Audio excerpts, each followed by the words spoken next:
আশা করি সবাই ভালো আছেন। বাংলাদেশে এই মুহূর্তে ফেসবুক চলতেছে না। সরকারের পক্ষ থেকে বিভিন্ন সমস্যার কারণে ফেসবুক বন্ধ রাখা হয়েছে।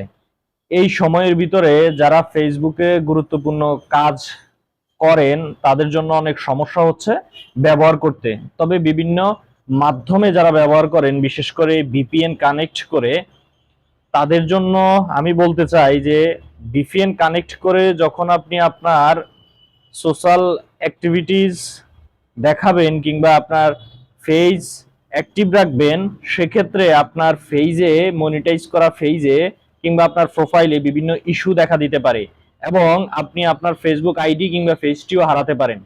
এটা ব্যাপারটা হচ্ছে, বাংলাদেশ থেকে যখন ফেসবুকের আইপি বন্ধ রাখা হয়েছে, সেক্ষেত্রে ভিপিএন আপনাকে অন্য দেশের আইডিতে, অন্য দেশের আইপিতে কানেক্ট করে দিচ্ছে।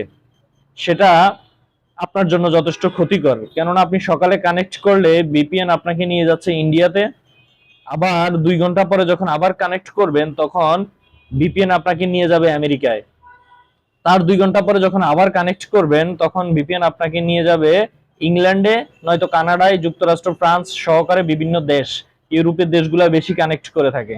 তো সেক্ষেত্রে ফেসবুক আপনার আইডিটাকে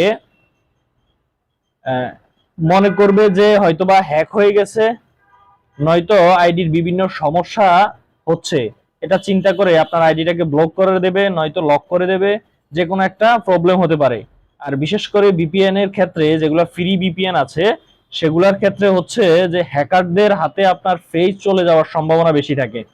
সুতরাং আপনি আপনার আইডিকে সুরক্ষা দেওয়ার জন্য মাত্র কয়েকটা দিন আপনার আইডিতে না আসলে কিংবা ফেসবুক না ব্যবহার করলে আপনার আইডিটা সুরক্ষিত থাকবে। জানি আর্থিক অনেক ক্ষতি হচ্ছে, যারা ফেসবুক থেকে আর্ন করেন তাদের জন্য অনেক রেমিটেন্স বাংলাদেশে আসে এই ফেসবুকের মাধ্যমে। আমি নিজেও সেটা ভুক্তভোগী।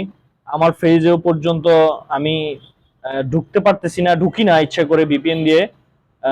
সেই দিকে অন্তত লক্ষ্য রাখবেন।